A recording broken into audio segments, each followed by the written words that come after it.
So I played through Devil May Cry 2 on both campaigns when I was very young, and then I think I played it a little bit more in later life again too. I also bought the HD collection of Devil May Cry 1, 2 and 3 that came out on the PS3. It was the kind of remastered versions, and I played a little bit of Devil May Cry 1. Didn't get very far, played a little bit of 3 when my girlfriend bought it once, and then I never saw much about Devil May Cry 4.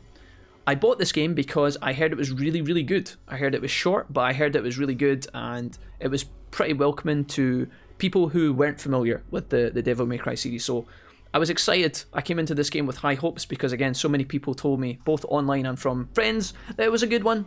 And for the most part, it delivered. This game is very short, and it is not exactly the most kind of narrative-driven game that you're ever going to play. But I don't really feel that's what this game is supposed to be anyway. I'll get a bit more into this in a second.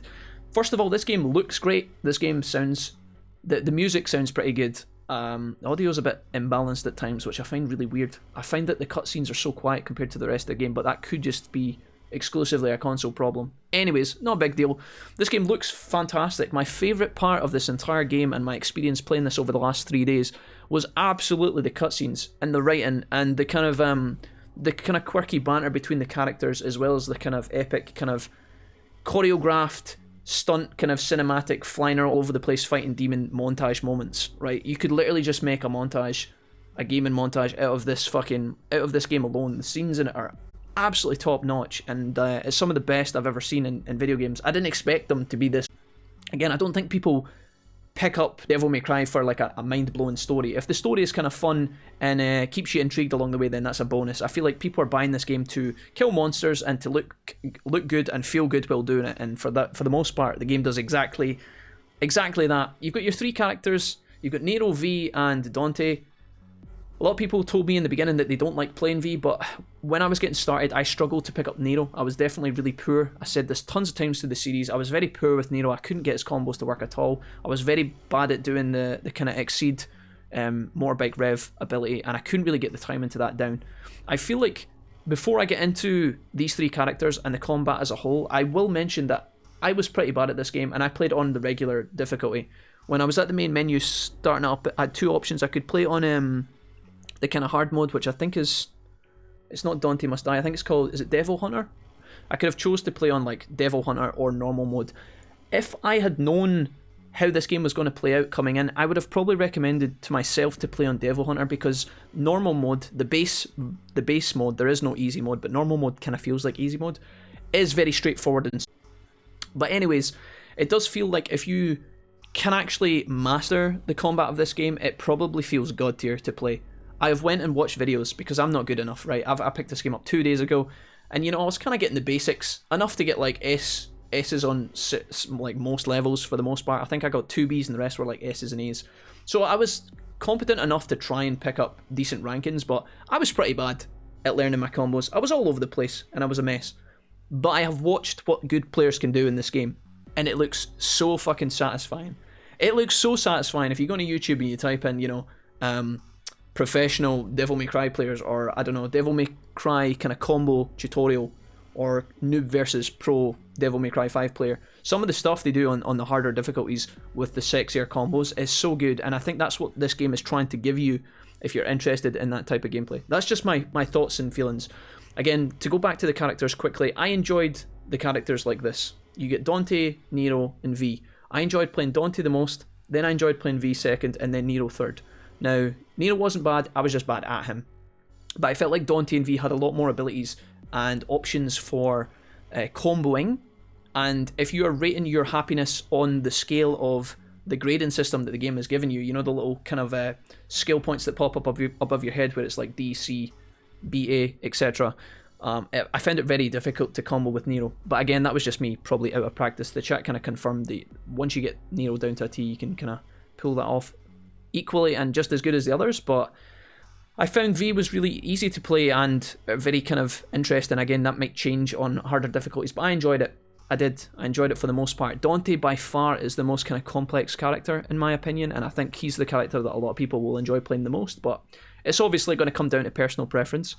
Dante has so many weapons, it's unreal. He's got like 4 I don't even want to count them on my head because we'll be here all day, but he's got a ton of ranged weapons, and then he's got a ton of melee weapons that obviously develop as you go.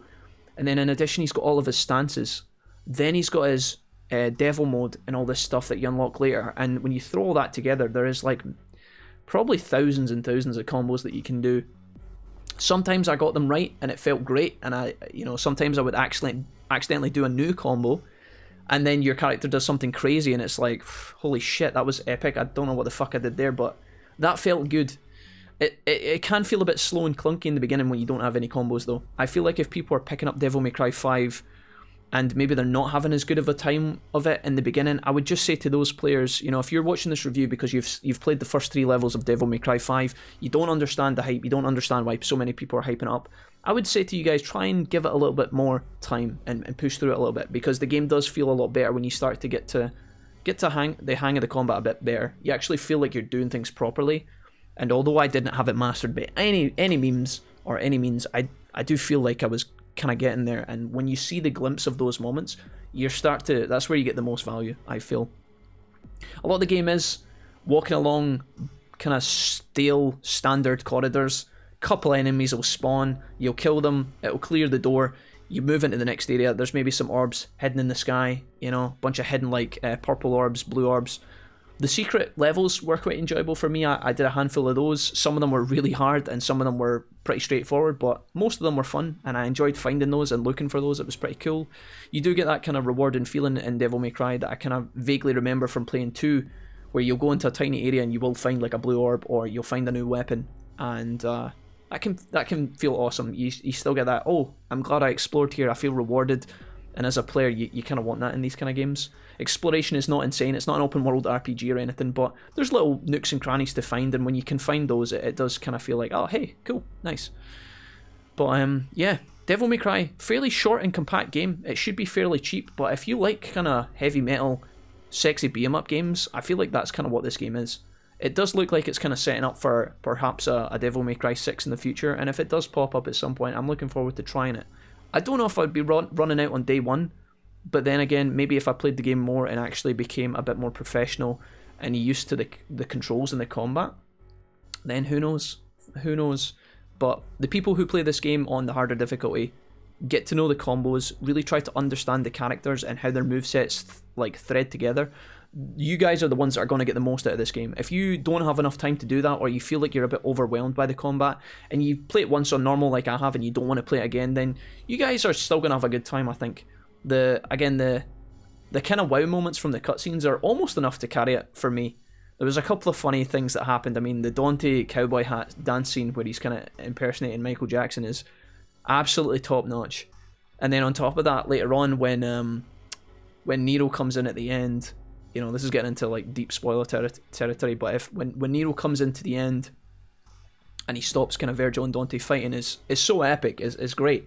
Even for someone who has been kind of loosely and casually following the story, it does put a huge smile on your face. The jokes Dante was making about being bitch slapped had me rolling, and then the bit where, when when Nero's fighting Virgil at the end and then he just fucking flips him off. It's like, oh my god, I didn't know I needed that so badly. It's so perfectly done. And it's so, there's so many games these days that are just not in tune with that kind of humor and on the kind of legendary tier of like great writing and really down to earth modern day kind of humor. And to see that is really refreshing. So I really fucking enjoyed that. Was Devil May Cry 5 as good as I thought it was going to be, or as good as I heard? It was decent. It was decent. I don't know if I was blown away by it, but again, I was pretty shit at the game, so I don't know. I don't know if that changes things, but you'll have a good time with this, I think, if you pick it up. And again, more so for the people who pick it up and really try it. But I'm rambling. Hope you guys enjoyed. Check out Devil May Cry 5 if you get a chance.